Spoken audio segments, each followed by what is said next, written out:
Welcome student. आज हम लोग डिस्कस करने जा रहे हैं कंप्यूटर कोर्स के बारे में। तो जो हम आप लोगों का कंप्यूटर कोर्स है उसका नाम है information technology. It is kind of vocational course. And अगर इस वोकेशनल कोर्स का सब्जेक्ट डिटेल्स अगर देखें तो इसमें दो बुकें हैं। पहली बुक का नाम है एम्प्लॉयबिलिटी स्किल और दूसरी बुक है आपकी सब्जेक्ट स्किल।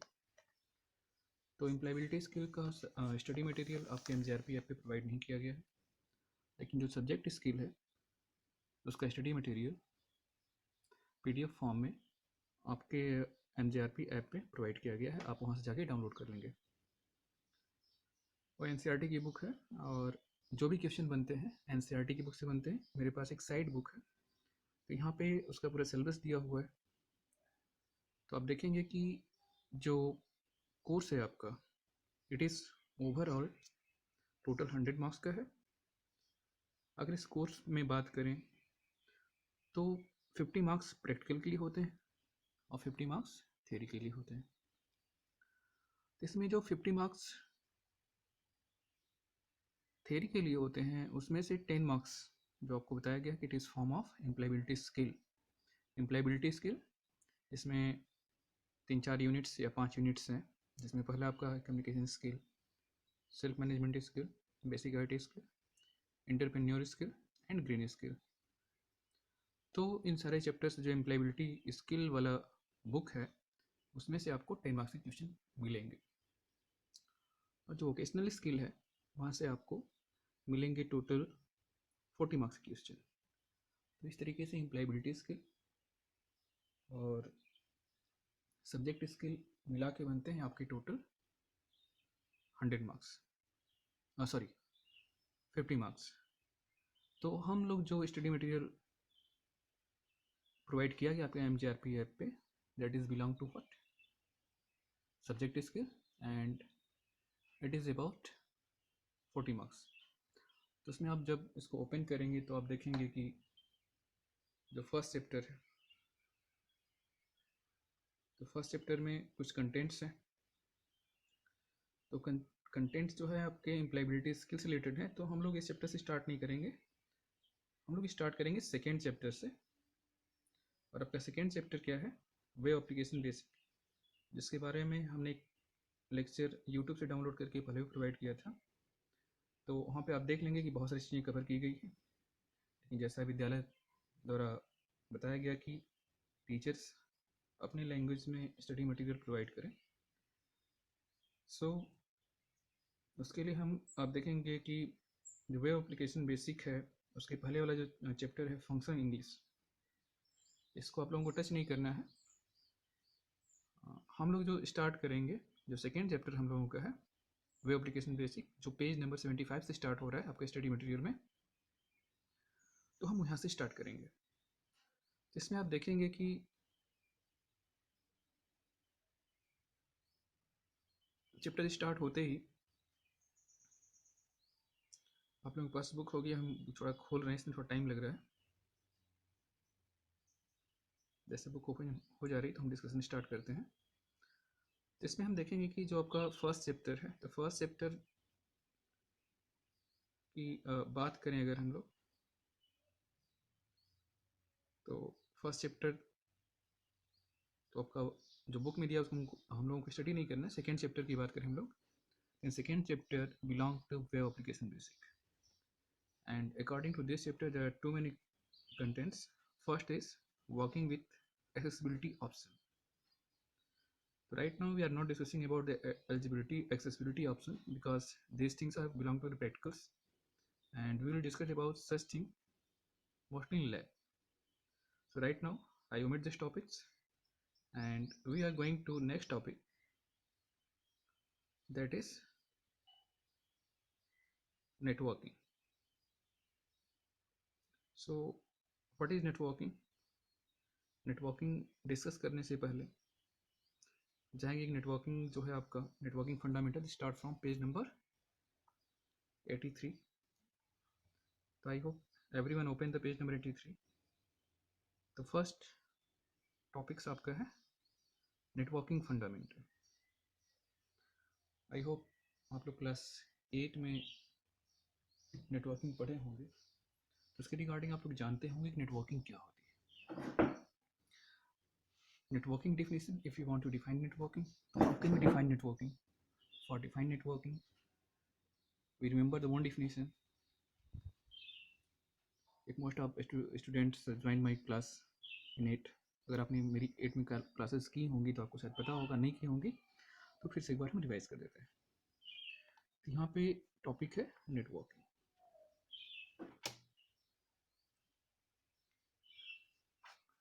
नेटवर्किंग क्या होती है? नेटवर्किंग को डिफाइन किया जाए तो हम कर सकते हैं, when two or more than two computers are connected to each other for sharing data, information, hardware resources and software resources are known as networking. Networking में जब दो या दो से ज़्यादा कंप्यूटर आपस में एक दूसरे से इंटरकनेक्टेड हों और वे सूचनाओं का आदान प्रदान करें, सूचनाओं को शेयर करें. They are not only sharing information, data information, but they are also sharing what? Hardware resources and software resources. So we can define all those things with the help of diagram. Suppose that there is networking device which is used for establish the network, okay, and we are connecting the rest of devices with the help of transmission media. Suppose, I think you are able to see the figures. Here you can see this is what? This is networking device.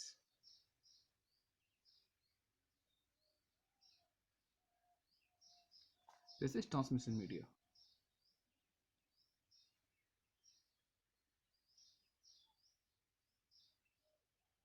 And these are nodes. These nodes may be computers or any other electronic devices. ये कोई भी electronic device हो सकती है. तो इसका advantage क्या है? What is advantage of networking? इसमें अगर आप क्वेश्चन थोड़ा सा आप रिवाइज करें तो आपको बहुत सारी चीज़ें क्लियर होंगी कि पहले नेटवर्किंग होती क्या है. नेटवर्किंग आपको बता दिया डिफिनीशन. अगर इसको हम डिफाइन करें तो इसकी डिफिनीशन जो होती है, when two are more than two computers are connected to each other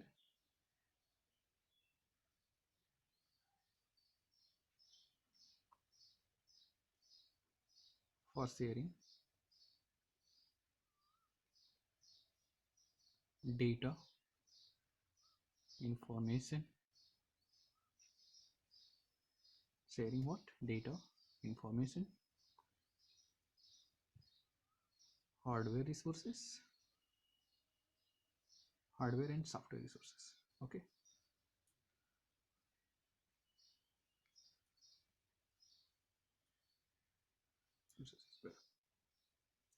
तो एडवांटेज क्या होता है? एडवांटेज, अगर नेटवर्किंग का एडवांटेज देखा जाए, इसका एडवांटेज क्या होता है? एडवांटेज भी आप लोग क्लास 8 में बताया गया है, फिर भी एक बार फिर से रिवाइज कर दिया जा रहा है. एडवांटेज अगर देखें, पहला एडवांटेज क्या है? We can share data and information. Suppose that we are sitting on computer number first. Suppose करिए कि एमजीआरपी लैब में हम लोग बैठे हुए हैं और हमें फेस कलेक्शन डिपार्टमेंट को कोई इन्फॉर्मेशन सेंड करनी है. तो अगर ये सिस्टम नेटवर्क पे है, directly we can send this information from lab to fees collection department. Okay. ऐसे ही अगर हम अपनी कंप्यूटर लैब की बात करें, सपोज करिए कि हम लोग डेली प्रैक्टिकल करने आते हैं, तो होता क्या है कि कभी हमको पहला सिस्टम मिला, कभी लास्ट वाला सिस्टम मिल सकता है. तो उस केस में क्या होगा? सपोज करिए कि हमने आज कुछ काम पहले वाले सिस्टम पे किया हुआ है, लेकिन जब सेकेंड टाइम हम लैब करने आए तो वो सिस्टम हमें मिला नहीं. तो उस केस में क्या होगा? उस केस में होगा कि हमें जो काम करना, जो हमें सेकेंड सिस्टम मिल रहा है, तो हमें जो काम करना होगा तो हम फिर से नए काम को स्टार्ट करेंगे. यानी कि हम जो काम कर चुके हैं वो तो पहले सिस्टम पे है और हमें उसके आगे काम करना है. लेकिन हमें कोई दूसरा सिस्टम मिला है, वहाँ कोई दूसरा स्टूडेंट बैठा हुआ है, तो उसको हम हटा नहीं सकते क्योंकि हमसे पहले आया है. तो इसके में प्रॉब्लम क्रिएट होगी. तो उससे बचने के लिए ये होता है कि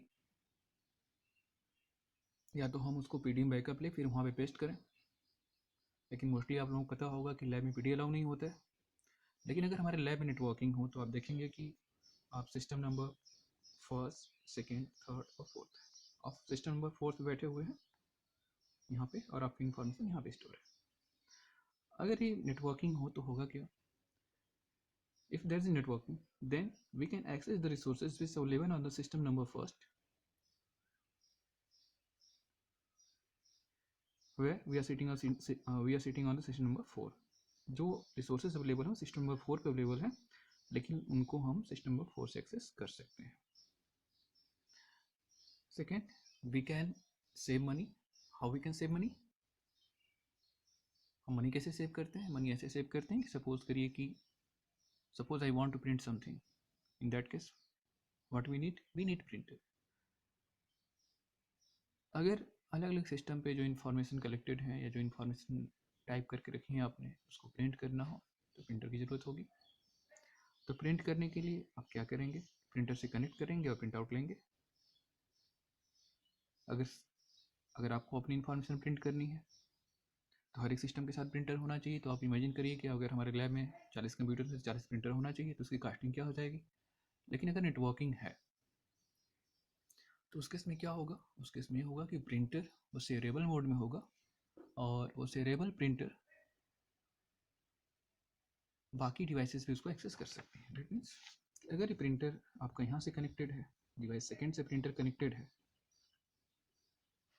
तो अगर आपको रिक्वायरमेंट है प्रिंट आउट देने की तो आप डायरेक्टली प्रिंट का कमांड देंगे और आपका प्रिंट आउट इस प्रिंटर से निकल जाएगा. मोस्ट ऑब्वियसली आप लोगों को पता ही होगा कि अगर मैक्सिमम टाइम जो सिस्टम सेकेंड है प्रिंटर का यूज़ तो करेगा नहीं, तो आप देखेंगे कि जो हमारा प्रिंटर है शेयर्ड है, जो सिस्टम सेकेंड से कनेक्टेड है हमने इसको शेयर्ड कर दिया, तो होगा क्या कि इस सिस्टम को बाकी जितने भी डिवाइसेस हैं वो एक्सेस कर सकते हैं.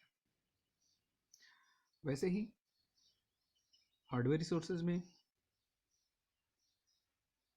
अगर आप डीवीडी देखें, अगर आपके पास आपके सिस्टम में आपके लैब में अगर डीवीडी डिवाइस है तो डीवीडी डिवाइस सारे सिस्टम पे है नहीं.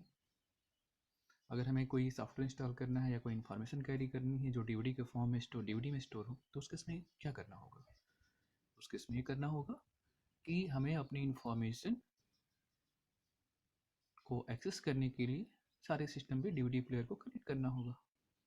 ये बहुत नॉर्मल सोल्यूशन है. दूसरा सोल्यूशन क्या है? दूसरा सोल्यूशन ये है कि आप एक काम कर सकते हैं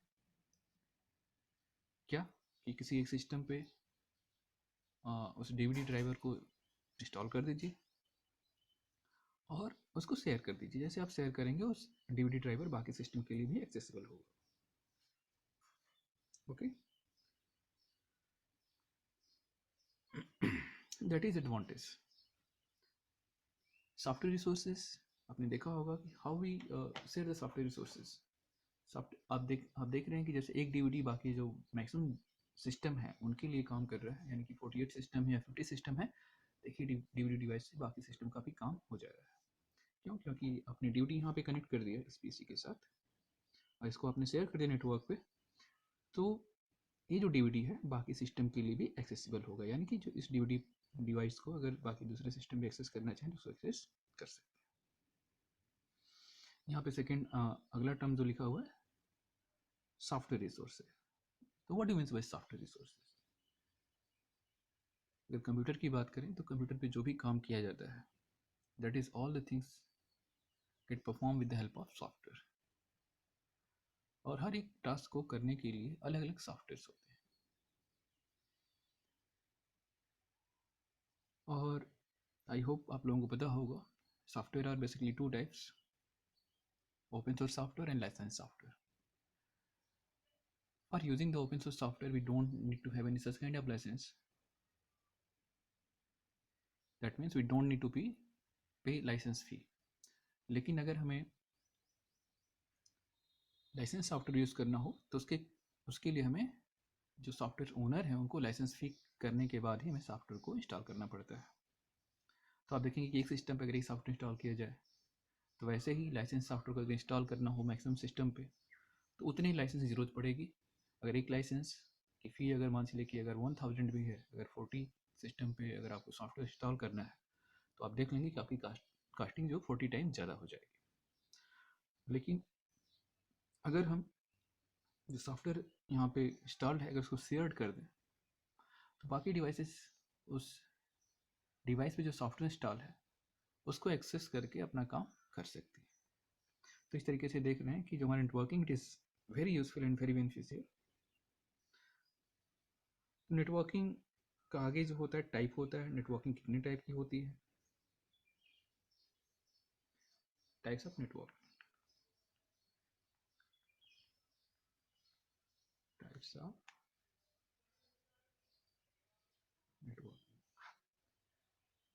मोस्टली अगर नेटवर्किंग की बात करें तो नेटवर्किंग आप लोगों ने पढ़ा ही होगा। नेटवर्किंग आर बेसिकली 3 टाइप्स, लैन,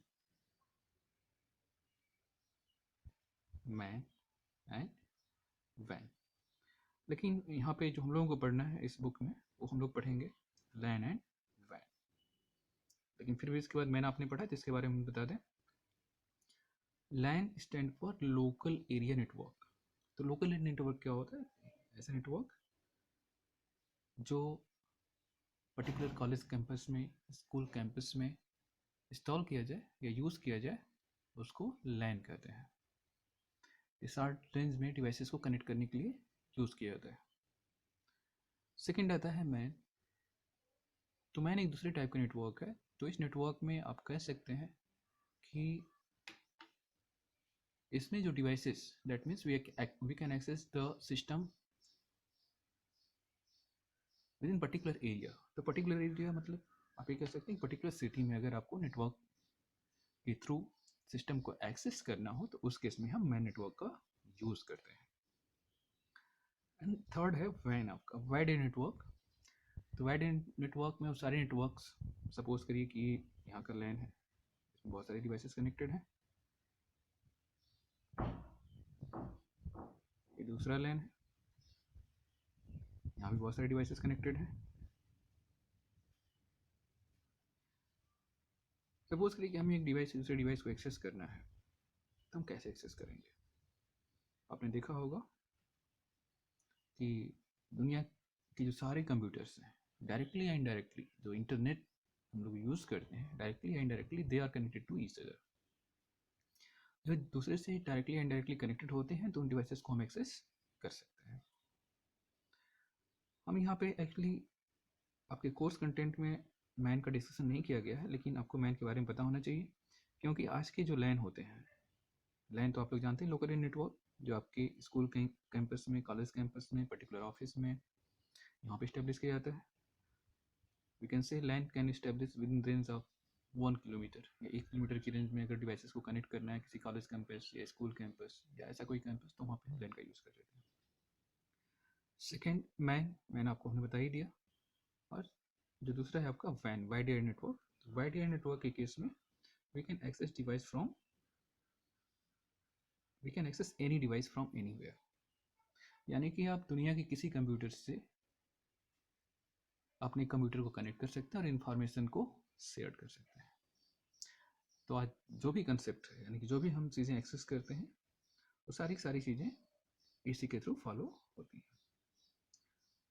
तो लैन और वैन, इसको आप लोग देख लेंगे, आपकी बुक में भी दिया होगा, लेकिन बहुत साथ इंट्रोडक्शन दिया गया है।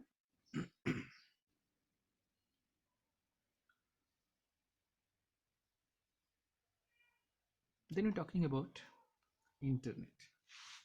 What is internet?